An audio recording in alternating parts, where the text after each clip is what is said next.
welcome to the Pardes channel. Today, we explain Prophet Samuel 2, chapter 14 in a clear and simple way, step by step. Okay, let's dive right into this. We are stepping directly into a very tense family standoff within the royal court of Israel. Now, to really understand where we are in the story, you have to recall the incredibly tragic family conflict that just happened. King David's son, Absalom, murdered his own half-brother to avenge the assault of his sister, Tamar.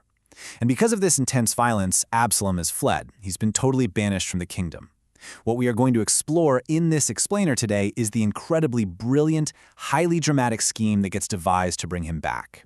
We're essentially looking at a story of a father's strained love, a very clever deception, and the absolute explosive consequences of partial forgiveness. To make sure we capture every single detail of this fascinating chapter, we're going to follow this step-by-step agenda. We'll start with our hook and brief context, move into the wise woman's parable, look at how David discovers the truth, see Absalom return in exile, follow the drama from burning fields to forgiveness, and wrap up with our key lessons and recap. Let's start with Section 1, Hook and Brief Context. So we start right at the beginning of the chapter in verse 1, where we learn about a crucial observation made by the commander of the army, King David's right-hand man. His name in Hebrew is Joab, or Joab, which actually means Yahweh is father. Joab realizes that the king's heart is secretly yearning for his banished son, and his son's name is Absalom, or Absalom, which ironically means father of peace, despite him being right at the center of this violent family tear.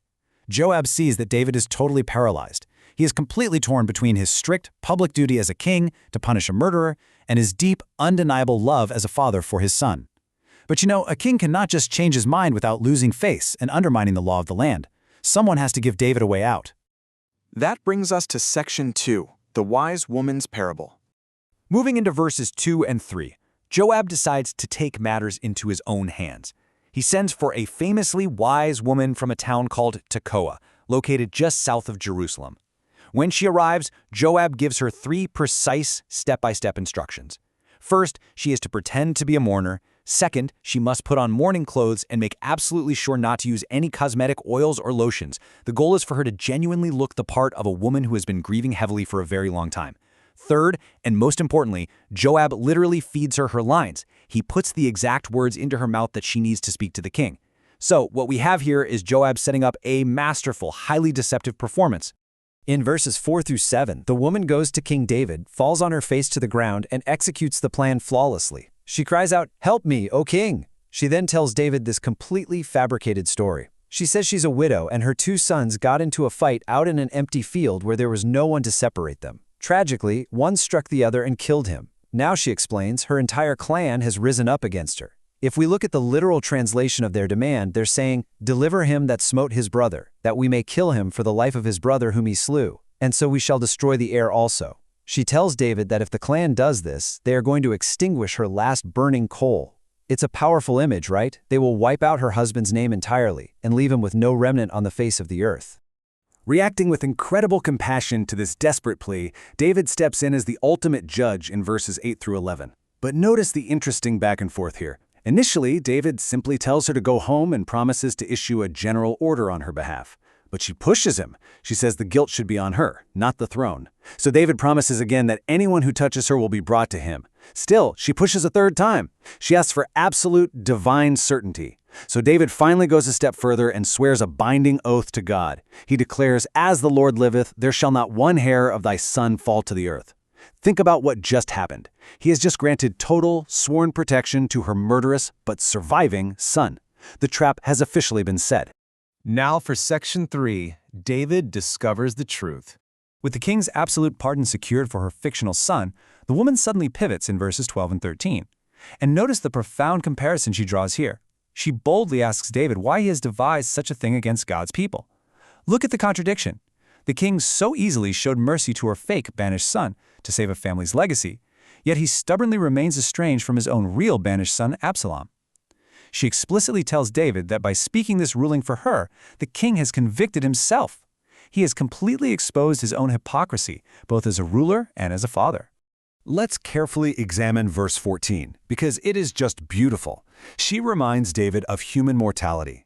For we must needs die, and are as water spilt on the ground, which cannot be gathered up again. What a vivid metaphor. Life is fragile. Once it's poured out, it cannot be put back into the vessel. But then she points out something so profound about divine justice.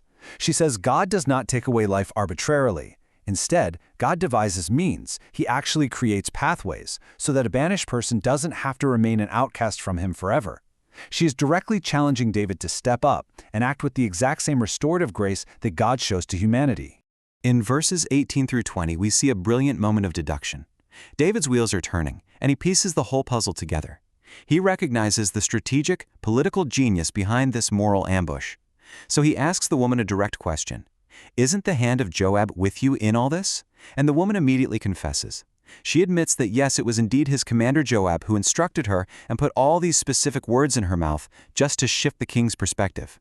In her confession, she also subtly flatters David, telling him, "My lord is wise according to the wisdom of an angel of God," basically acknowledging that there's no way anyone could hide anything from him.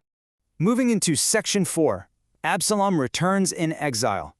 In verses 21 through 24, David makes a really fascinating compromise. He calls for Joab and commands him to bring the young man Absalom back to Jerusalem. But David imposes a harsh, strange condition on this. It's a pardon, sure, but it comes with the ultimate silent treatment. He orders that Absalom must go directly to his own house and is explicitly forbidden to ever look upon the king's face. Think about the real cruelty of this arrangement for a second. Absalom is physically brought back into the royal city, but emotionally and relationally, he is still entirely in exile. Now, we actually have to pause right here to clarify a really specific, highly unusual section of the text. In verses 25 through 27, the narrative suddenly stops the action to give us a detailed physical description of Absalom. Verse 25 tells us that in all of Israel, there was literally no one as highly praised for their flawless physical beauty as Absalom. From the sole of his foot to the crown of his head, there wasn't a single blemish on him. And then verse 26 details his incredibly heavy hair, which weighed 200 shekels when he would cut it at the end of the year. That is a massive amount of hair. Verse 27 notes that he had 3 sons and 1 daughter, and he named his beautiful daughter Tamar. That is a crucial, heartbreaking detail linking right back to the trauma of his sister that caused his banishment in the first place. These verses are vital because they really highlight his immense vanity, his striking physical perfection, and his massive popularity among the common people. He is this charismatic, good-looking prince who is now locked away, just brewing with frustration. This takes us into Section 5, Burning Fields to Forgiveness. In verse 28, we find out exactly how long this silent treatment lasts. 2. That is the number of years Absalom endures living in Jerusalem under these incredibly tense conditions. Exactly 2 full years, completely isolated, completely shut out, and never once permitted to see his father, the king. Just imagine the absolute claustrophobia and resentment building up over 730 days of living just down the street from your father, who is entirely ignoring your existence. Verses 29 and 30 show us exactly how this tension builds and ultimately erupts. Absalom's patience completely runs out. He summons Joab, the man who brought him back, to go speak to the king for him. But Joab refuses to come, so Absalom summons him a second time, and Joab ignores him again. This total rejection drives Absalom to sheer audacity. He orders his servants to go to Joab's nearby field, which happens to be full of barley, and aggressively set it on fire. He intentionally destroys his commanding general's property just to force a conversation. Well, the fire definitely works. In verses 31 and 32, Joab furiously rushes over to Absalom's house and confronts him, demanding, "Why have your servants set my field on fire?" Absalom gives this blunt, totally desperate ultimatum. He says he sent for Joab to go to the king to ask why he was ever brought back from exile at all. Listen to this raw quote from Absalom. "It would be better for me if I were still there." He demands to see the king's face, saying that if he is guilty of a crime that deserves death, then let the king put him to death right now. To Absalom, actual death is preferable to living in this agonizing, unresolved limbo. Finally, verse 33 brings us to the true climax of the chapter. Joab goes to the king and relays Absalom's desperate, dangerous message.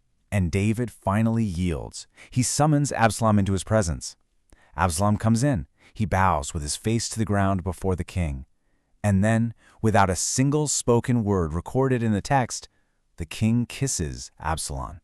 They finally share this physical, silent, restorative act of reconciliation, bringing this deeply painful, multi-year standoff to a close. And that brings us to our final section, Key Lessons and Recap. So let's step back for a moment and look at the practical life lessons we can draw from these events to improve ourselves. First, we clearly see the extreme danger of unresolved anger. When we let anger just ferment, it only grows into something worse. Second, the absolute necessity of true communication. When we ignore someone, it definitely doesn't make the problem go away. Third, and probably most vividly, we see the destructive nature of partial forgiveness. When we grant someone a partial pardon, like bringing them home physically but refusing to look at them or speak to them, it only creates this unbearable tension that inevitably leads to destructive behavior, like burning fields. Finally, we are reminded of that profound theological truth the wise woman brought up. God's desire is not permanent banishment, but actively devising ways to bring the fractured pieces back together. Notice how we approach this chapter today. We focus strictly on what is called the Peshat, which is the simple, direct, literal meaning of the Hebrew text. By keeping our focus entirely on the clear actions, the plain words, and the literal step-by-step events of the characters, we didn't even need to look for hidden mystical meanings to uncover some truly profound truths about family dynamics, justice, and communication. The text itself provides incredible depth all on its own. To wrap up, I want to leave you with a final provocative thought based on David's actions in this chapter. Have you ever granted someone a pardon? Maybe you told them you forgave them, but you still refused to truly look them in the face and restore the relationship? Thank you for learning with us. If this helps you understand the chapter better, like, subscribe, and join us for the next chapter.